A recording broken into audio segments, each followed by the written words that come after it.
To do the Chinese waitress cast on, we start by placing the yarn tail over the needle.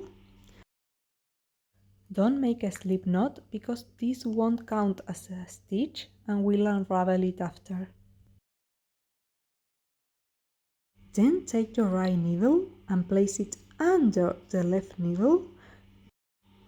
Then take the working yarn and wrap it over the left needle and under the left needle, like this. Then bring the loop forward. You will see that this loop is kind of twisted in the needle, so you'll take the needle out, let the loop untwist and place the needle back.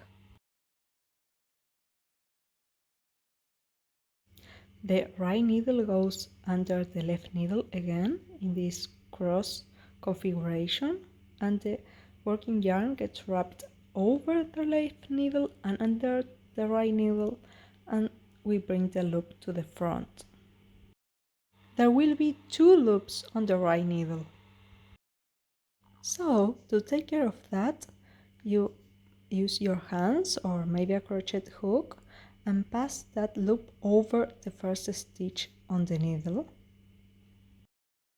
Now you have only 1 loop as it should be, but it is still twisted, so you take out the needle and you replace it from the front. And you're ready to start again by wrapping the yarn over the left needle, under the right needle and bringing the loop forward. Take the extra loop and pass it over the first stitch on the needle. Take the needle out and replace it from the front. The tail from the beginning, you can just unravel it. It doesn't count as a stitch and it's just a little bit bothering, and go back to casting on stitches.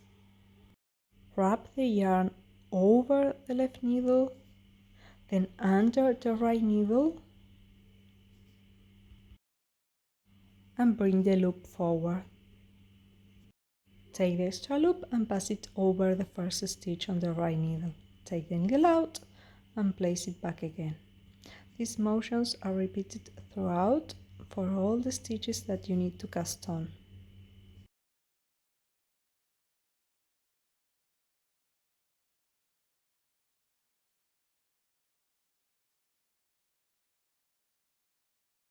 So with the right needle under the left needle, you wrap the yarn over your left needle, under your right needle, bring that loop forward and pass the extra stitch over the stitch on your needle. Then take the needle out and place it back again.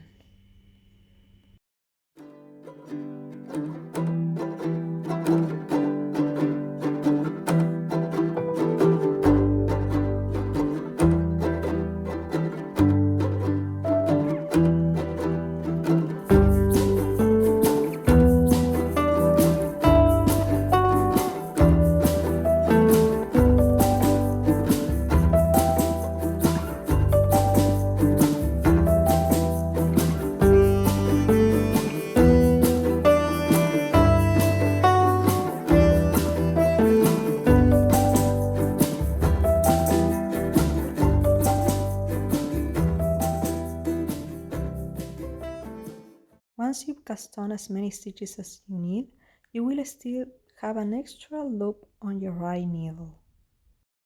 What you'll do is you'll place that stitch on the left needle, and you could count it as an extra stitch, but to get a neater cast on, I don't. And what you do is you place a stitch marker on that stitch, so you know when you get to it.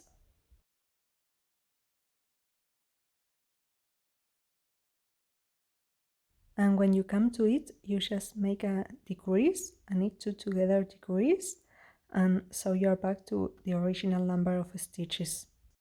It's especially important to put a stitch marker if you plan to knit in the round, because you'll go in the other direction and that will be the last stitch you come to. If you have a stitch marker, you won't forget that you have to make a decrease when you get there. You could also just cast on one stitch less than indicated in the pattern and use that stitch as the extra stitch.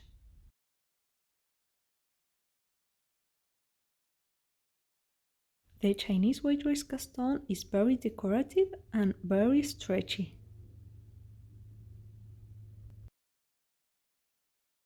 I'm going to knit a little swatch and show you. If you have decided not to count the extra loop, remember to make a decrease when you get there.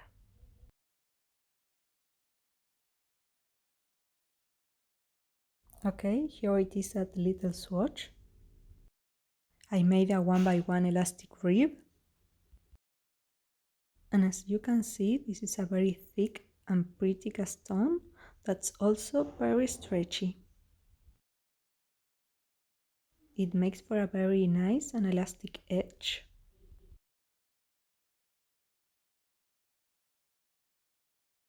It's also good because it doesn't flare, it just goes back to its initial position.